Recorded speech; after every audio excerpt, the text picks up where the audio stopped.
friends. Thanks once again for tuning into the TCS Digital Connect. We hope you're finding our podcast series useful and informative.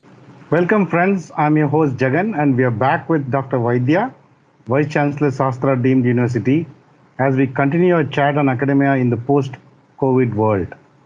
Have you introduced any kind of market-aligned relevant courses for students that is in line with the industry expectation, just to understand the kind of transformative work that is going on? Yes, introducing market aligned courses for students is not something that the COVID triggered.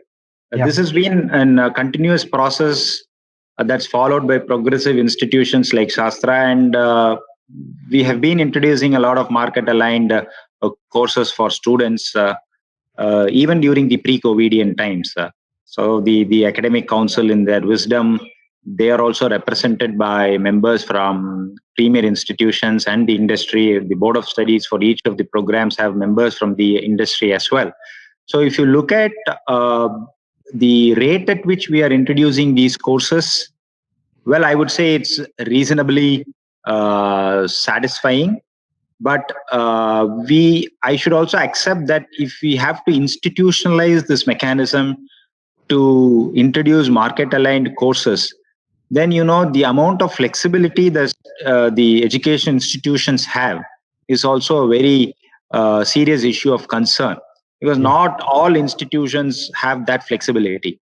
So if I am talking like an academic, not representing Shastra, but about the higher education ecosystem, the universities that are autonomous entities that have the flexibility have by and large reacted positively in terms of the requirements of the market and started introducing new courses that are very contemporaneous in terms of its relevance and context.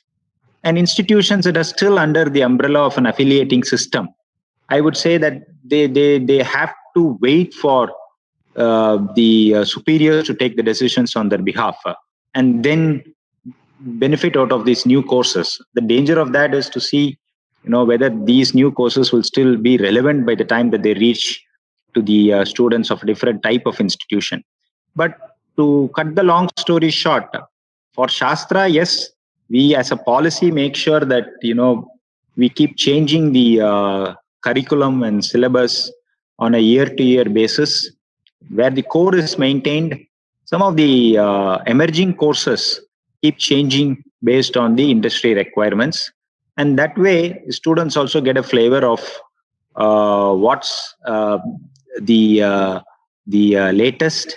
And the help is also coming from the industry, because they are the ones who also tell us this is what is required, and in some cases the courses are delivered by the industry itself.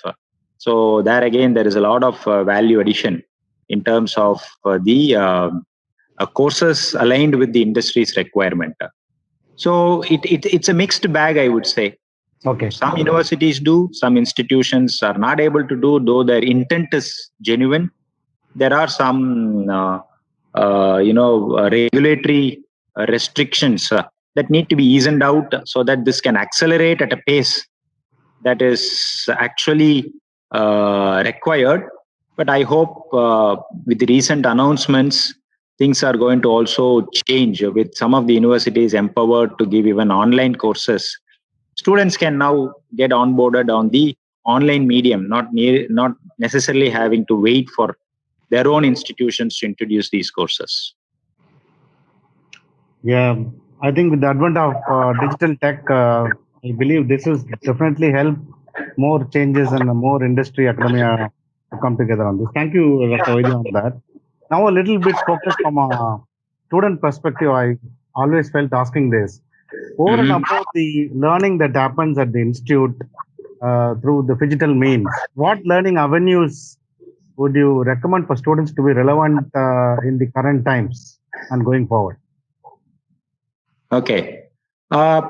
Actually, me recommending itself is a very strong word. In fact, students are ahead of the faculty in terms of the learning curve, because at times I always wonder who a student is. So we have always been saying student centric learning, teacher-centric model, and all of that.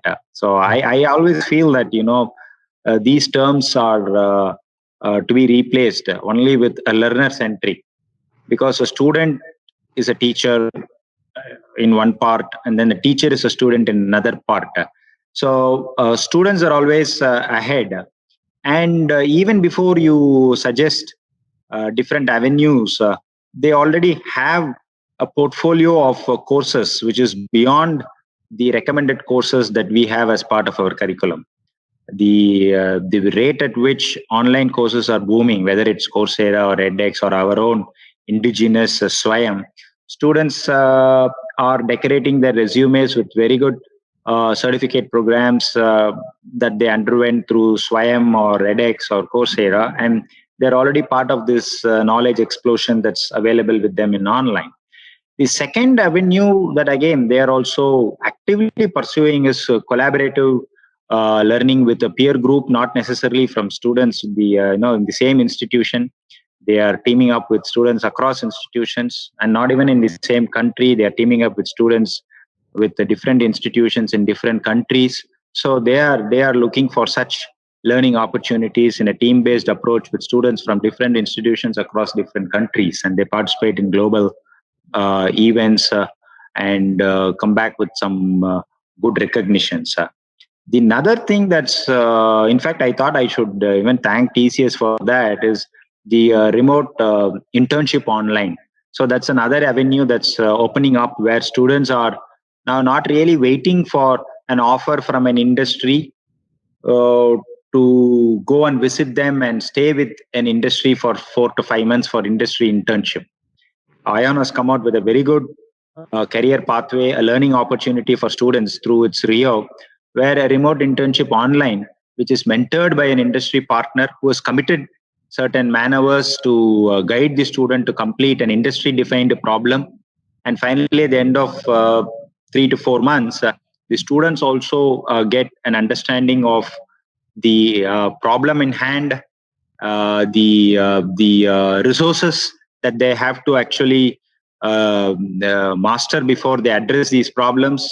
So they are given a kind of a webinar, a tutorial, and then they work with a good team that's in the industry, mentored by a subject matter expert, come out with various solutions, and finally give their own recommendations as part of the solutions. So this learning experience is complete, despite it being online. And this is an internship, not even a taught course. It's an internship. So what was originally thought not possible, an internship, ideally we would be saying 10 years, 15 years before, that an internship has to happen in the shop floor of an industry.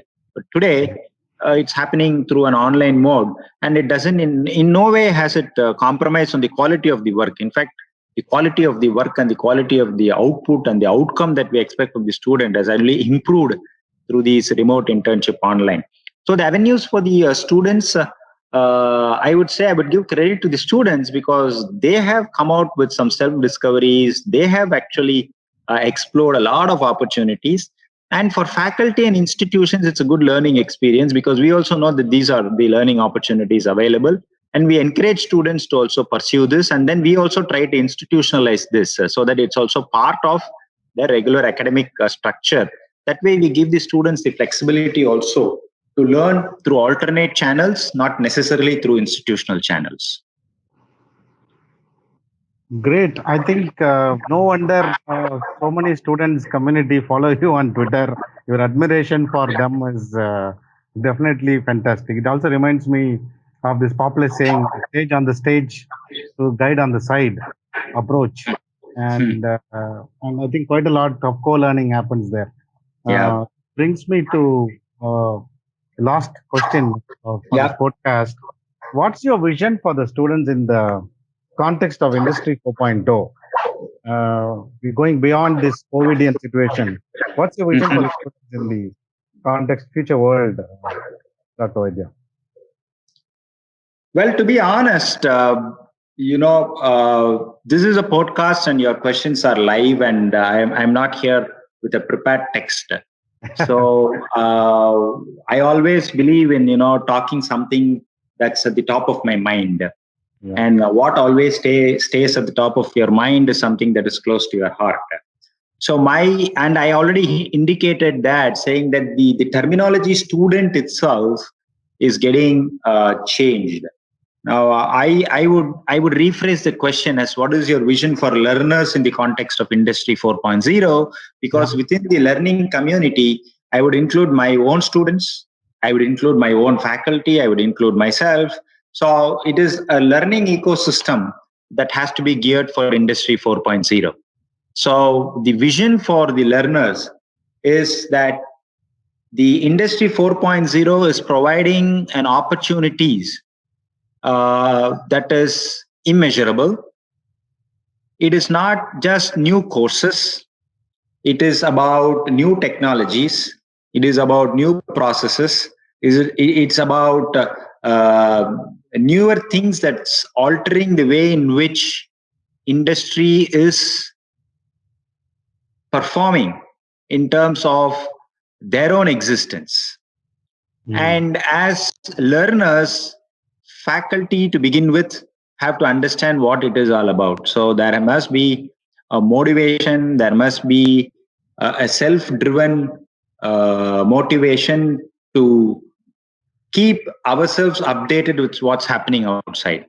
And for students who's part of the learner community, as I indicated before, they should take these new courses in the right spirit. So no longer are students going to be exposed to what we call it as a syllabus within the four walls of the academic curriculum framework. So my clear vision for the learner community in the context of Industry 4.0 is that learning is a continuous process. So this 4 years of education is not the ultimate objective for a student.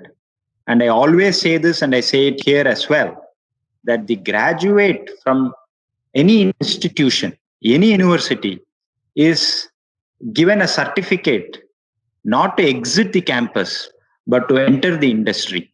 So the more and more universities have this in mind, and the more and more students realize that the certificate that they are getting is an entry into a career making pathway, and that career making pathway is defined by the contours of Industry 4.0 at this present stage.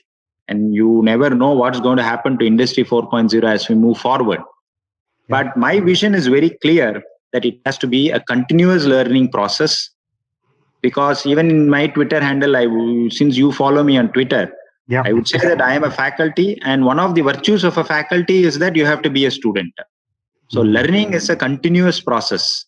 So my vision is very clear that learning is a continuous process in the context of not only Industry 4.0, in the context of any learning process that's geared towards acquiring new knowledge. Fantastic. Thank you, Dr. Vaidya. I think learning is a continuous process, and learning to learn is really what we trigger them as the students, and not just them, all of us, including the faculty members, also in the industry. So very, very deep, I should say. I think, thank you, Dr. Vaidya, for such a wonderful insight to our listeners, the students community. I thoroughly enjoyed interacting with you, and I'm sure we are going to see more students community following you on Twitter. Wishing you a wonderful journey ahead in academic excellence, and also the amount of things you guide us as one of the stalwarts in the academia. Thanks again, Dr. Vaidya. Thanks so much for your time. We really enjoyed this discussion. Thank you, Jagan. Thank you. Stay safe. Bye-bye. Bye, sir. Thank you, friends, for tuning into the TCS Digital Connect. Eager for the next episode? Well, stay safe and stay connected at Campus Commune for more.